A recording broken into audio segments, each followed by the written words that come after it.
Durngol Idemal.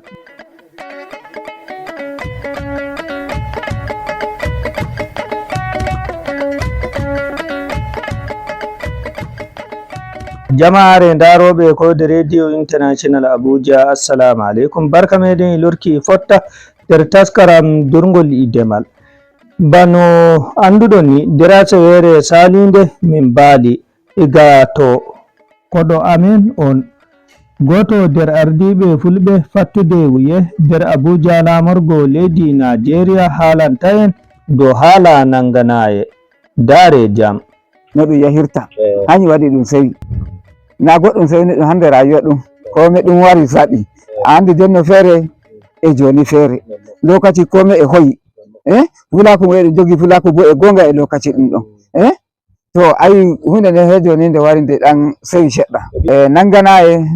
no wa'i hanƴi woni ta wari a tawi mo maɗa ko makobcijo maɗa ɗum ma ko sewi to sai fiya nagge hokkamo wani e to range nagge durgol ta duringe nge rimi ɓiɗɗo ma anje ɓiɗɗo ma amma to ɓiɗɗo ndu waɗi mawni e taɓɓoɗa ɓiɗɗo ma e gartiranani ko hoori to nyalowol ngol makko to ngari ndi makko to nge hoɗɗi e mo wartiranma kaya maɗa yawa to waɗi duuɓi bono tati ni ko ɗiɗi ko nayi shikenan sai mo wartiranma hanko ma ko hoori hanko jogi ɗum ɗon joni min ɓustirini amma bañe kan har joni gurareji ɗin e ɗum waɗe woɓɓe jogi ɗum har joni yawwa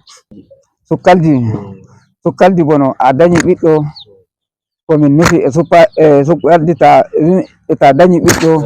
a wawi okkamo wani e to nge nagge ɗum nge ma won ɗon mi sukkima to ayi ɗum warti halal hoore makko to ɗon to ɗum waɗi ayi lokaci Allah lamiɗo waɗi o waɗi wuro kadin ayi ta wari sendugo e kakkitanamo ayi mo heɓi ɗum mako jari mako on ɗon yaw aadi wattataki nder dongu e miron ni wattataɗi nder dongu kadake a okki o a okki o a okki o a okki o amma ko kornuɗa kan to ɗum dongu ɗum ɗon ɗum dongu amma ɗum ko yaadi okkuɗamo wani mi okkima amma mi okkima amma mi okkima amma mi okkima to ko hori ko ɗum horni ko da Allah waɗani ɗum dammal balɗe to ko hori ɗum ɗon ɗum magada en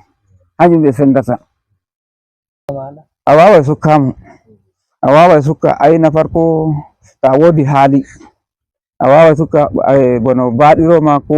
ɓisa keke maɗa ko kuma way to joddal on joddi e yimɓe mutunci a wawai okkamo wani hin jagaɗa iriri ɗum ɗon ɗum fu e ɗum yawwa wani to kai wani to ra hin okko ɓiɗɗo ma e durgol ay min ndema tabbas ɗo emin joɗi jam e remoɓe wato miron ɗo ayi durgol ni ta durangol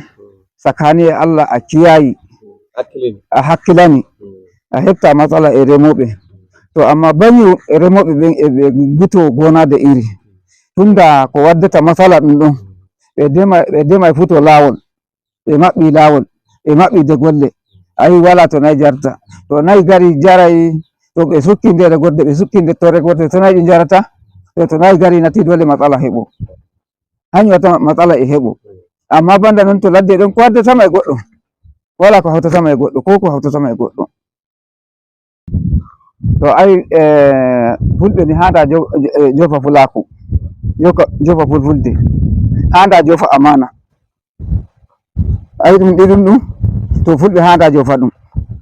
in hañum woni garkuwa maɓɓe in hañum finɗen tawɗen e fulaku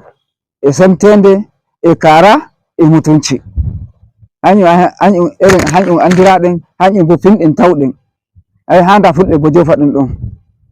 e durgol e gaccugol ngol handa fulɓe jofangol so ni to ɗum warti joni wala no ɗum watta gaccugol kam wala no ɗum waɗa dole ɗum warti hande ra jaman ɗum no ɗum yadata dole jonde ɗo ko giɗa min joɗi ɗo to dole jonni min gil labduɗe bela hande to labduɗe belno hande ɗum no masori ɗo ninna no ɗo ɓillori handa min joɗo ɗon da in tan ledde tan min don gaɗi ka durgol amin min ndemai min durai e min bo min kari mutunci amin min jangay min duray e jande islam, min jangay min duray min ndemay. Ai ɗon min kari mutunci ko'e amin. To joni non ɗum fu ɗum heɓi ɗum masalaki, to ko watta masala waɗa ka heɓago. To durngol ngol sewi, demal wala, to dole fa ɗum yofa lawol fulaku. One dole ɗum yofa lawol fulaku. To a remata, a fini joni misali, mi fini dama daga durngol e demal mi andi. E mi duray, to durngol ngol heyngol wari ngol sewi. Demal ngal mi wala mi remata. To noy magana fentede ɗo, ai nde ɗakkitake ɗon. Dole fa ɗum heɓay akasi. To amma to mi remay e mi duray mi jangay, koye waddatinami masala? Ai masala wala, goɗɗum fu masala ɗum wala.